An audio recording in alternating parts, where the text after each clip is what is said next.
Bom dia, boa tarde, boa noite de novo, rapaziada. Vamos aqui tentar agora fazer uma aula extra sobre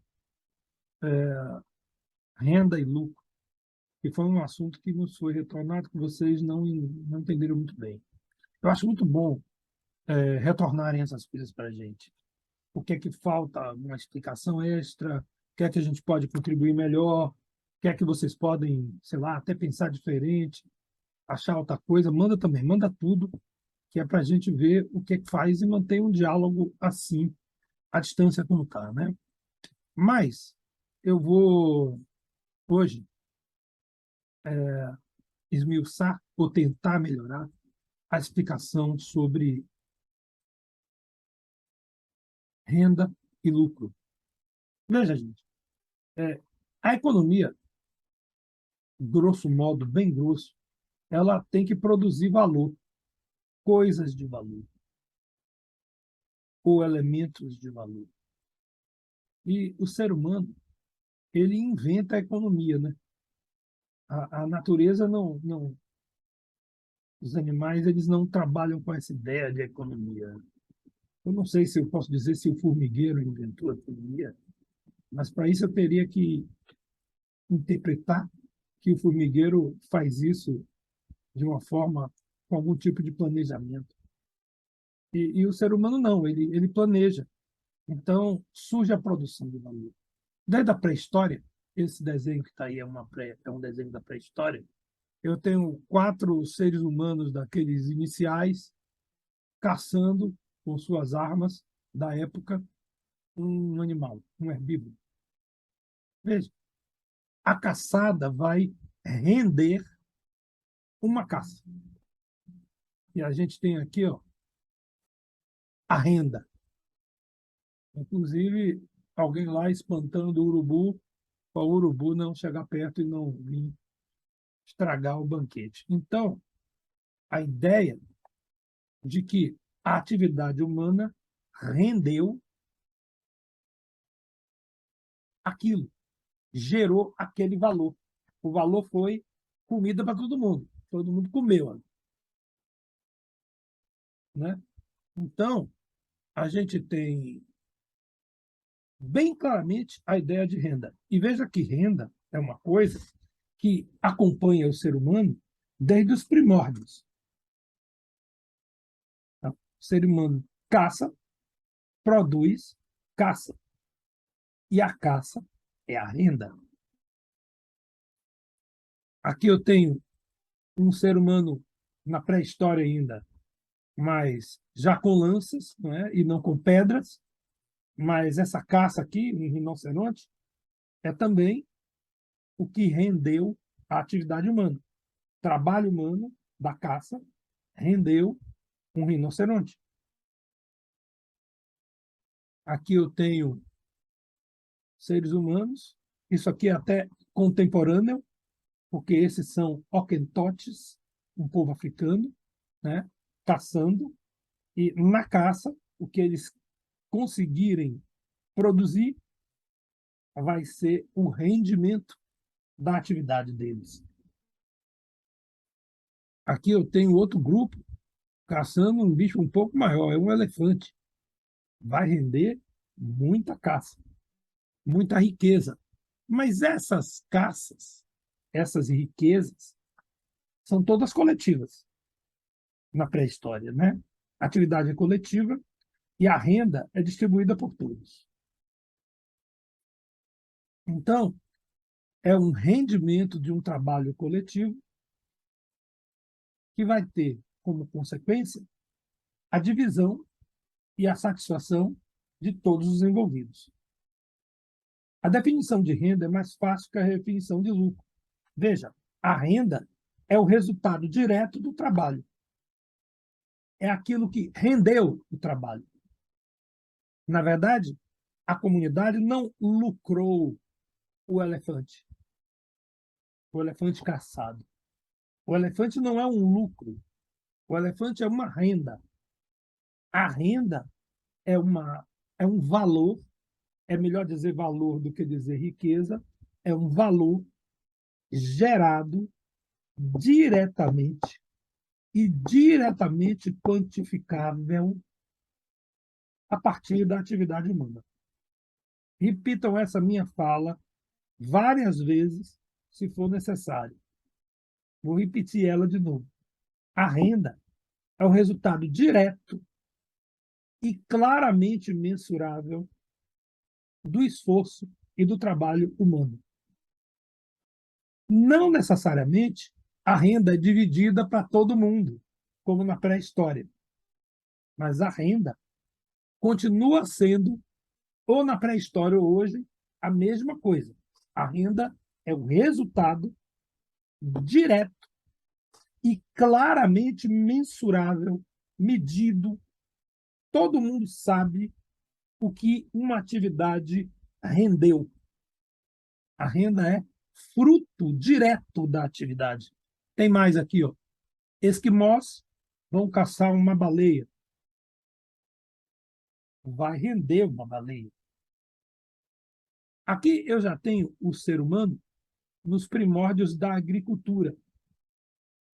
Mas a agricultura é uma atividade mais sofisticada que a caça e a coleta, mas ela também rende. Porque se eu pegar um campo, preparar ele, aqui no caso está sendo preparado com queimada, plantar alguma coisa e colher, a colheita é um resultado direto e mensurável de valor gerado pelo trabalho humano. Então, a colheita é uma renda e não um lucro. Você não lucra uma colheita. Você tem a renda de uma colheita de mandioca, por exemplo. Aqui eu tenho uma cidade egípcia antiga fazendo uma colheita de trigo. Aqui também, né? Então, prepara-se a terra, um arado de boi, isso é no Egito Antigo, a comunidade toda planta, o que for colhido é mensurável, é um montante de resultado das sementes plantadas e do trabalho realizado. Então, isso é renda. Aqui também, aqui também, né? É uma plantação na África de pepino, todo mundo feliz com a renda. E aqui é o nosso querido amigo, o milho. O milho foi cultivado pela primeira vez 7.000 anos antes de Cristo na América Central. Ele foi domesticado por povos americanos, pelos índios. E aqui eu tenho exatamente uma aldeia indígena plantando milho. Veio dos índios a plantação de milho. E nós aprendemos com os índios a plantar milho e a comer milho. Diga-se de passagem, o milho é a cultura agrícola, a colheita mais nutritiva que existe, tá? E foi invenção indígena. Um milho. Então, se eu pego um milho, tiro todas as sementes, não como milho nenhum, e planto, digamos, sei lá quantas sementes tem aqui, digamos que seja 100 grãos, 100 sementes. Meu trabalho vai render 100 pés de milho. Olha que eu usei a palavra renda. Se algum pé de milho morrer, algum não nascer e tal, digamos que nasçam 90. Então, rendeu 90. Veja, todo mundo sabe, todo mundo que plantou e viu, é uma quantidade controlável de valor. E mais, se cada pé de milho desse der 2, 3 espigas, eu vou ter o quê? No final, 300 espigas de milho. 300 espigas de milho são mensuráveis. São o resultado direto do trabalho. São o resultado da atividade direta de ação do homem que multiplicou com o seu trabalho o valor que tinha. Então, aquilo que ele tinha um milho, somado ao trabalho dele, rendeu a colheita, digamos, 300 milhos. Não entrei ainda em lucro até agora. Espero que vocês tenham entendido o que é renda. Ó, os 100 pés de milho brotando, de um milho só, renda. A renda também existe na indústria, no artesanato, na fabricação.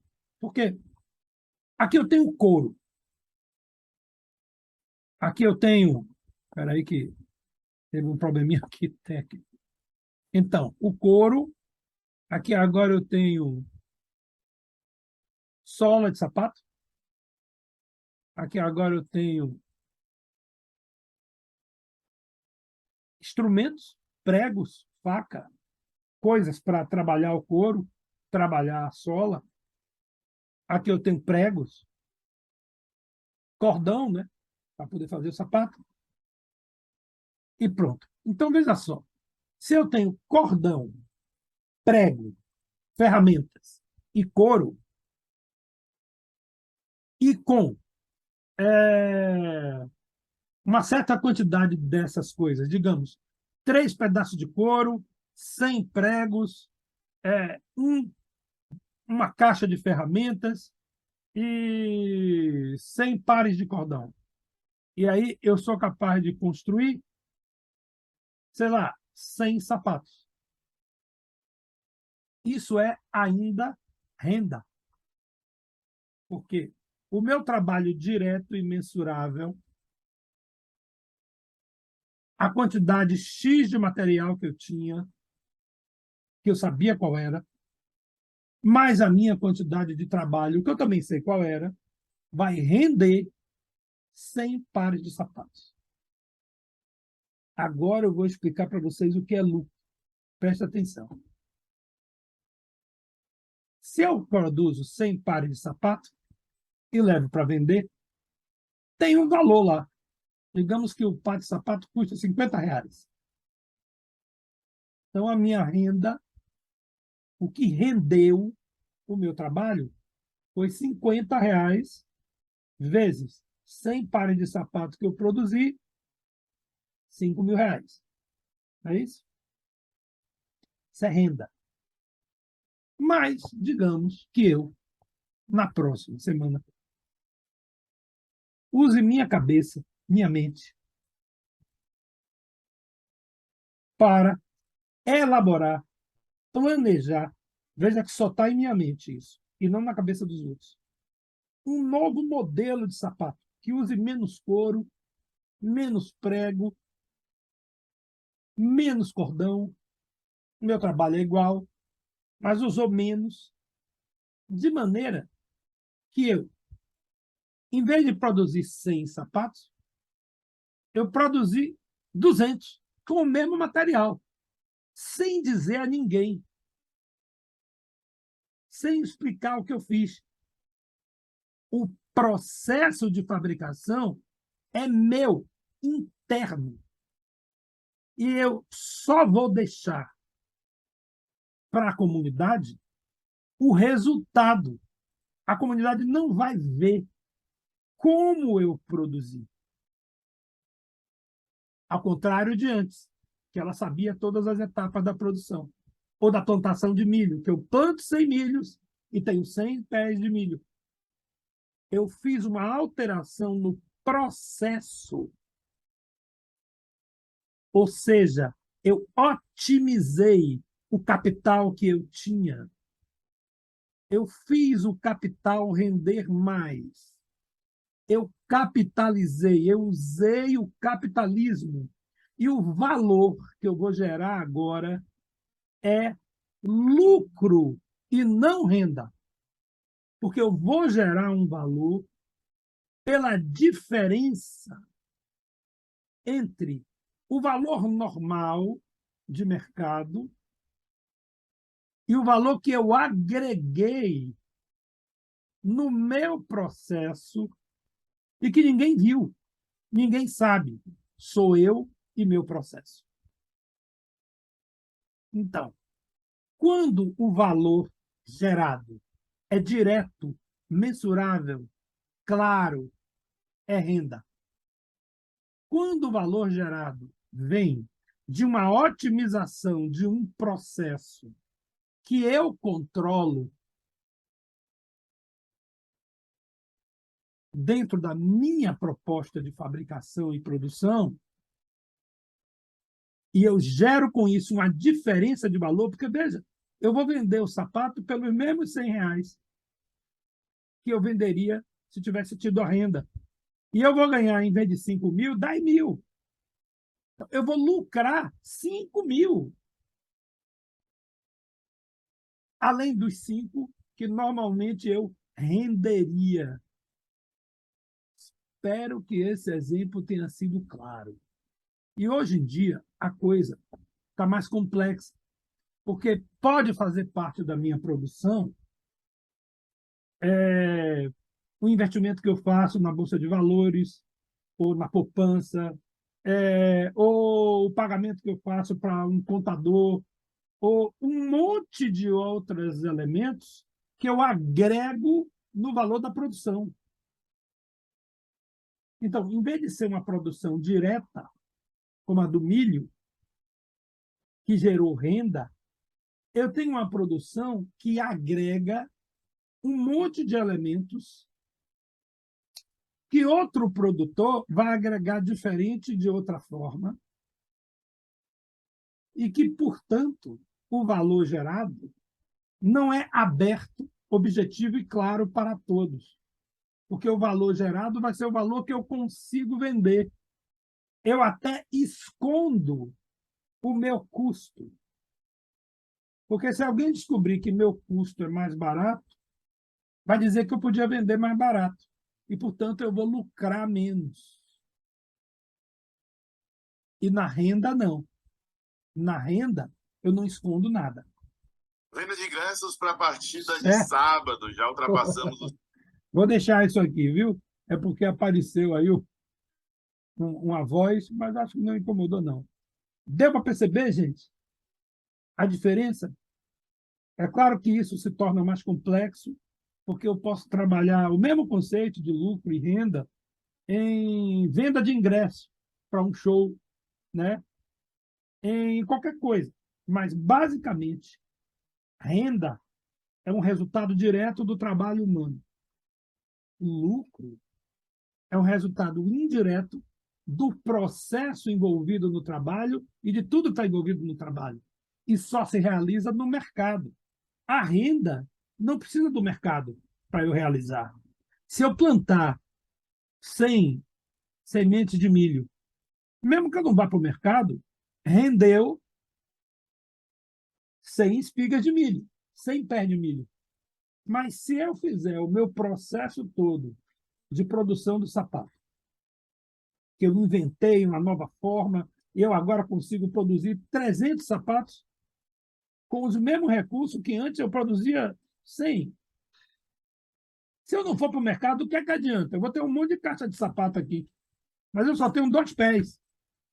Então, o lucro necessariamente se realiza no mercado. Bom, eu espero que isso tenha sido a boa aula extra. Acho que basta. Me dei retorno. Deixa eu ver o que é que tem mais aqui. Ah, é isso. O planejamento financeiro passa a fazer parte do lucro. Então, se o fabricante de carro sabe que para você comprar o carro, você tem que comprar o carro em 50 prestações, ele já vai colocar esse elemento das prestações dentro do valor do carro, agregado ao lucro. E se ele tiver um processo de financiamento melhor que o concorrente, ele não vai dizer, mas ele vai lucrar com isso. Então, essas diferenças de valor quase que secreto é que são o lucro e a diferença para a renda. Eu coloquei os computadores aqui também, porque eles também fazem parte. Quer dizer, eu posso ter um computador, em vez de ter giz, quadro, cadernos, e eu vou agregar esse valor à minha aula. E o meu produto aula se eu for colocar ele junto de giz, caderno e tal, e no mercado, eu posso conseguir um lucro maior graças ao aporte de um computador. Então, eu coloco o computador no custo. Eu não sei se vocês estão entendendo essa parte. É que essa parte já começa, eu estou querendo não só entender a diferença entre renda e lucro, que eu acho que eu já dei, mas dizer que em cima do lucro eu posso pôr um monte de coisa, né? Por exemplo, agora eu já posso ter lucro em cima da venda de milho, porque eu não estou vendendo só o milho, que é a renda. Eu coloco a embalagem, eu coloco o agrotóxico para não dar bicho, e tudo isso é um processo que eu posso fazer melhor ou pior, e com isso ganhar mais ou ganhar menos no mercado e ter lucro. Então, esses elementos que fazem da produção um processo que embute várias fases e vários elementos complexos, resulta no lucro, na diferença de valor obtida no mercado, por aquele valor que seria se fosse só uma renda, só o valor de uso, né? Só o valor mensurável e objetivo. Sociedade senhorial trabalhava com a desapropriação de parte da renda. Então, se na pré-história as pessoas produziam a renda e dividiam igual, os coronéis, os latifundiários, os grandes senhores, eles inventaram uma forma de pegar uma parte da renda e ficar para eles. E dessa forma eles eram privilegiados. Então, a classe senhorial é uma classe dominante em cima da renda. Mas a burguesia, que tem esse tipo de pirâmide aqui, né, de classe, né, é diferente, porque o que ela vai fazer é a apropriação do lucro, ou seja, daquela diferença de valor obtida com uma alteração no processo produtivo. Isso é muito mais sofisticado do que o que os senhores faziam. E é isso que depende de toda essa estrutura de poder e produção que se agrega e que garante o funcionamento do mercado e a realização do lucro e da exploração. Tá? Por fim, INSS e instituições financeiras vão se agregar a isso e tornar o lucro mais complexo.